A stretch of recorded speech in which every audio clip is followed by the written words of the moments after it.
Hello, today we come together to learn the working principle of automatic low-frequency load shedding device.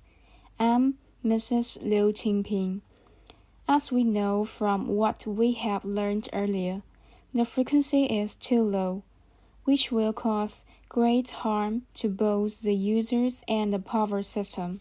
So, when the frequency drops to a certain value, the low-frequency load shedding device can automatically remove part of the unimportant load, while rapidly starting the standby generating unit, which can effectively inhibit the frequency continues to fall, making the frequency gradually restore to a state of stable operation.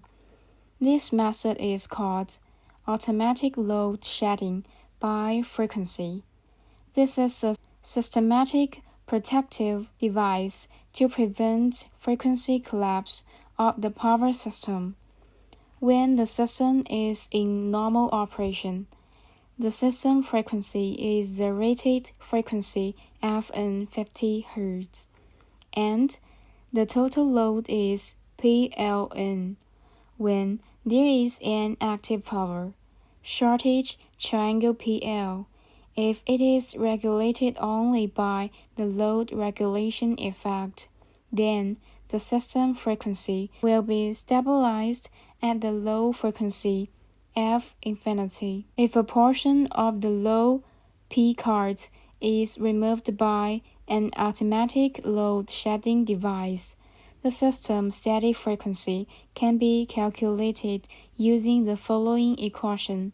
Next, we will analyze the basic principle of automatic low-frequency load shedding device.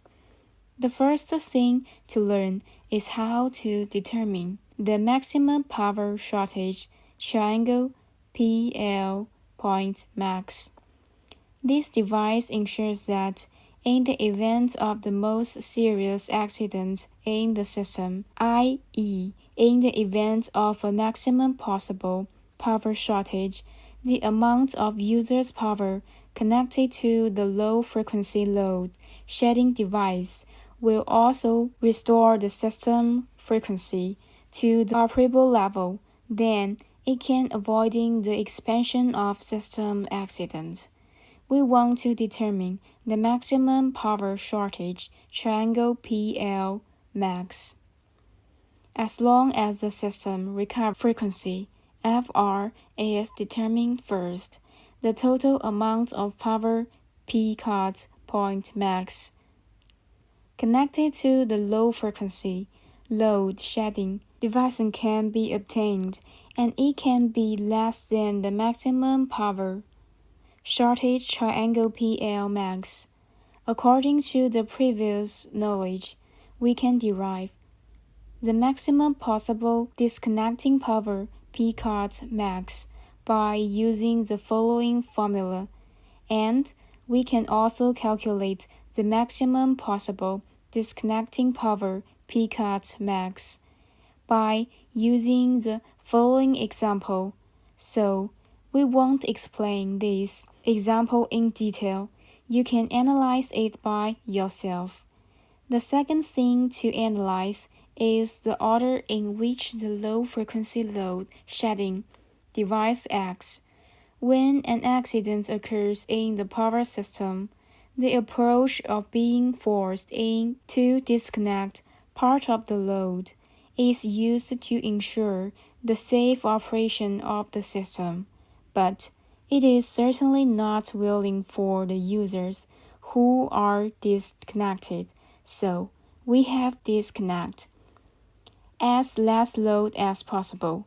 Generally speaking, the total power of the AFL device is considered according to the most serious accidents in the system, while the power system operates in many ways, and the severity of the accident may be different for a variety of possible accidents, requiring the AFL device to make an appropriate response.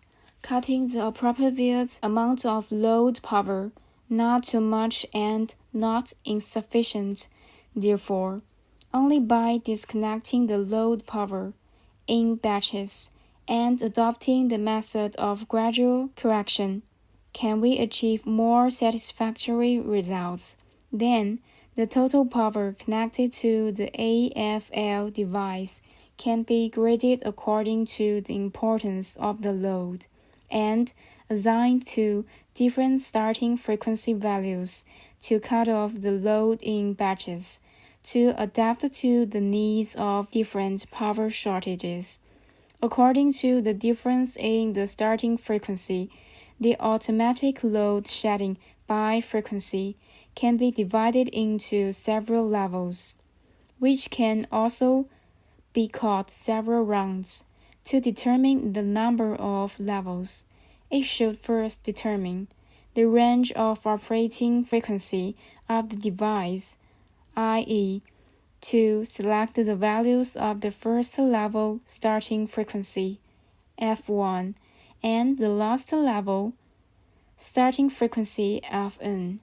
Let's first look at how to select the first level starting frequency. The first level starting frequency should be selected higher, but if it is too high, the temporary frequency drop will easily cause the device to misoperate, affecting our users. Meanwhile, not fully utilizing the system's rotating standby capacity. Generally, the first level starting frequency is set at 48.5 to 49 Hz.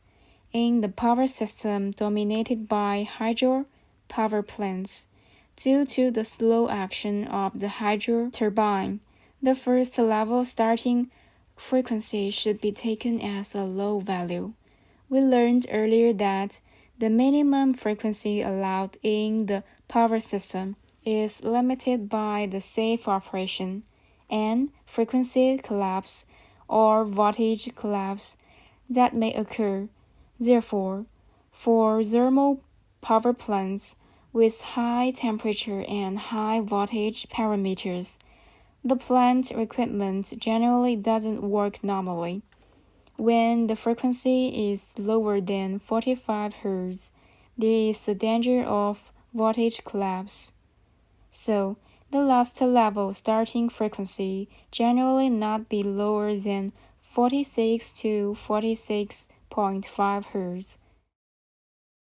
Once F1 and Fn have been determined, we can disconnect the load in order by dividing the load into n levels within this frequency range according to the frequency level difference triangle F, i.e., and the number of levels is equal to the first level starting frequency minus the last level starting frequency Fn, divided by the frequency level difference triangle F plus 1.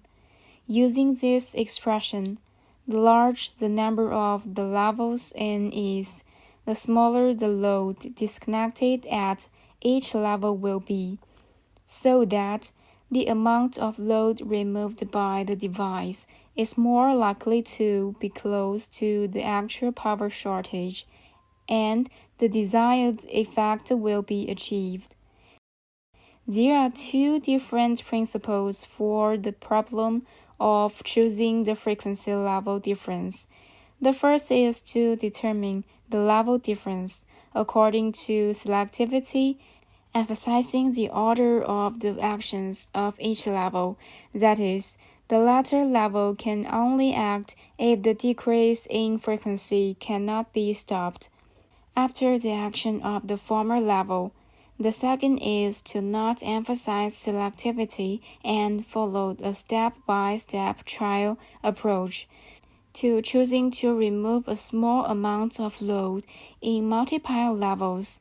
This requires reducing the level difference triangle F and increasing the number of levels n.